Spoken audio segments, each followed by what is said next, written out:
According to the National Electrical Code, a ground fault circuit interrupter, or GFCI, is only required for the main power supply to the hot tub. The emergency shutoff switch, which is located near the hot tub, does not need to be GFCI.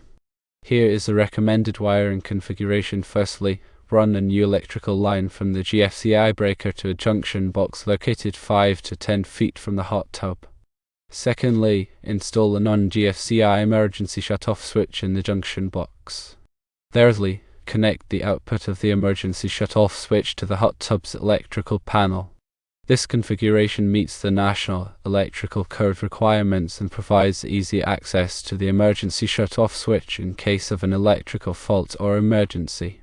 Ensure all wiring and connections are performed by a licensed electrician.